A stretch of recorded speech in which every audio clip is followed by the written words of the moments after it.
Psicologia Védica com Tiago Namastê. Seu conhecimento e muito prazer.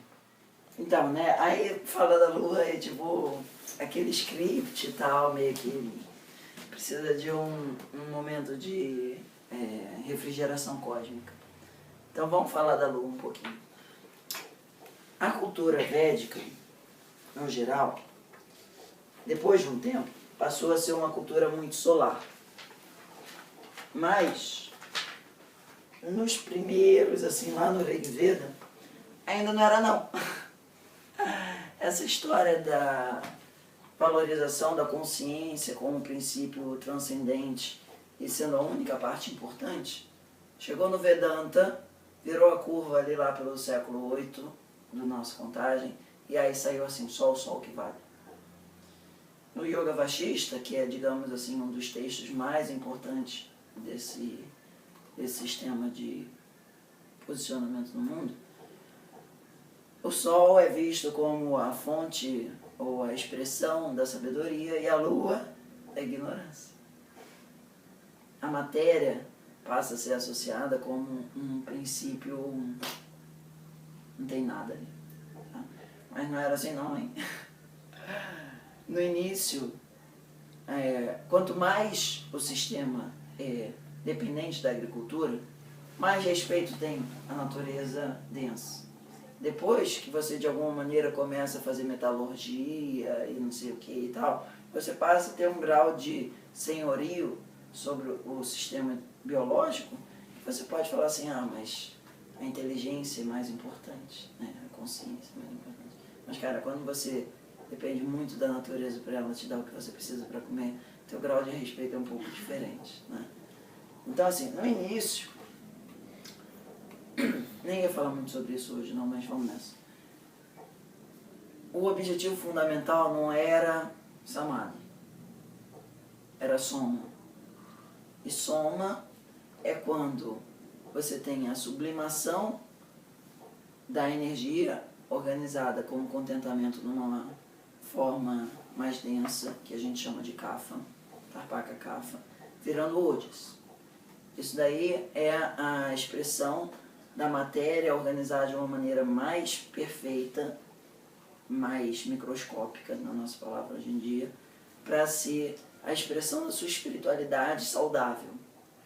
Aí ponto. Depois disso tem Soma. E Soma, cara, não entra muito dentro do Ayurveda mais Vedanta. Porque aí você tem que ir só para o Samadhi. Você tem que só meditar que vai te dar esse estado de presença divina. Só que antigamente falavam, não, peraí, tem Soma também. E Soma é tão válido quanto. Samadhi e Soma não tem a menor diferença. Um é da Lua, quer dizer, o Samadhi é do Sol, o Soma é da Lua. Os dois você é um com o divino, então acabou, valeu, de boa, ok?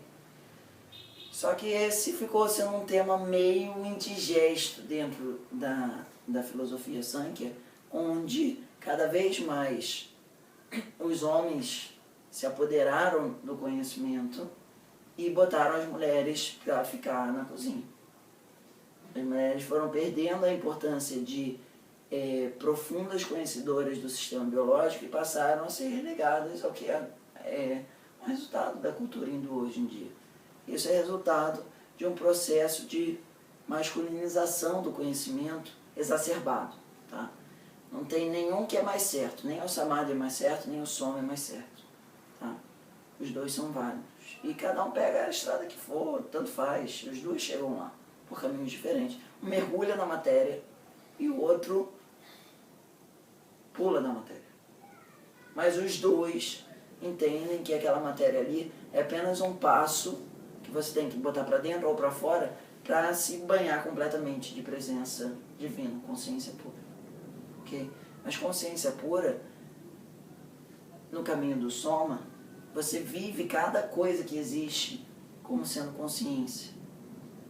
E isso, a forma de ter que estar ali como matéria é importante também, não é um detalhe, como é mais na filosofia Sankhya e na cultura do Vedanta. Ok? Então, assim, se você quer estudar mais essa parte do Ayurveda mais Lua, você tem que ralar muito, porque normalmente você não vai achar muita coisa disso, porque o mainstream é outro, tá? Particularmente, o único autor assim, em língua inglesa que eu acho que tem assim, mais disponibilidade disso é o Svoboda. Pega aquele livro da Prakriti ali na biblioteca para a gente ler as escritas. O Svoboda ele ainda tem uma leitura mais matriarcal do Ayurveda. E o principal livro dele, vou mostrar a ilustração da capa, se a gente achar, é uma mulher se representando a natureza, todos os elementos estão ali e aquilo é a expressão do divino. Normalmente é Purusha pra cá, Purusha pra lá, Shiva pra lá, não sei o que e tal, e tá sempre o foco no masculino, tá? Mas isso você só faz assim se você quiser. Se você achar que assim, o feminino ele é absolutamente tão válido quanto o masculino, dá pra fazer isso dentro do Ayurveda, ainda que não seja o mainstream, tá? Mas isso é pra galera que assim, já conhece uma cultura védica, tá interessada no tema e tal. A lua é um princípio mais kapha e o sol é um princípio mais pitta, tá? As mulheres, por serem, pelo menos na espécie humana, a fonte de novas vidas, elas precisam ter mais kapha. Então dá um close lá pra gente ver escrito. Tá aparecendo? Essa ilustração é fantástica. Abaixa um pouquinho. Isso. O nome desse cara é Svoboda. S-V-O-B-O-D-A. Tá? Então, se você quer ter uma perspectiva assim mais... que hoje em dia acaba sendo chamada de tântrica.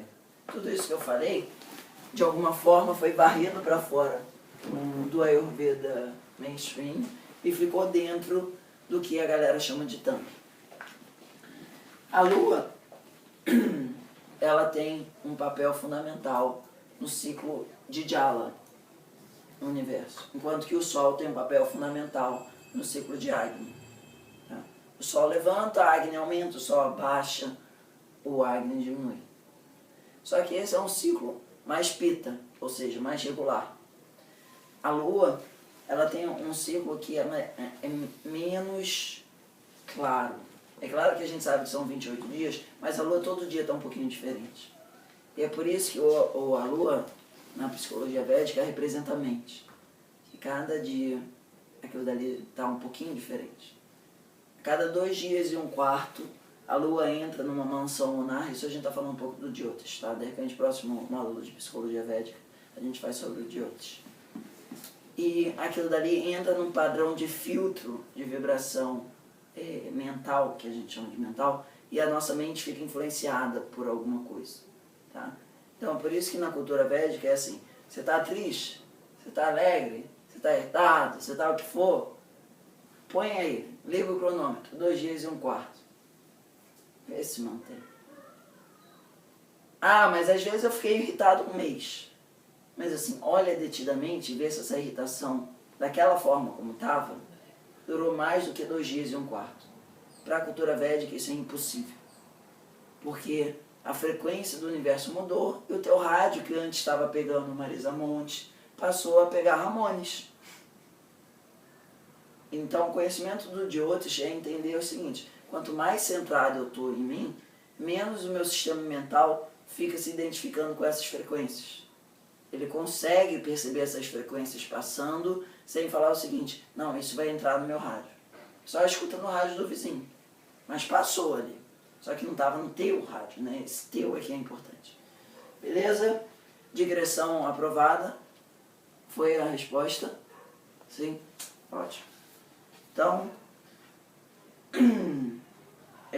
essa parte dos dados é uma parte que requer um conhecimento mais de Ayurveda, mais aprofundado. Então, isso daqui vai assim, como uma ilustração. Tá? A gente teria que fazer um curso de herbologia para poder aprofundar esse tema. Mas é importante também a gente, pelo menos, colocar ele em pauta para que as pessoas possam posicionar como é que o Ayurveda funciona em termos de farmacologia. Acompanhe mais os nossos vídeos no canal Thiago Namastê no YouTube. Jai Gurudev.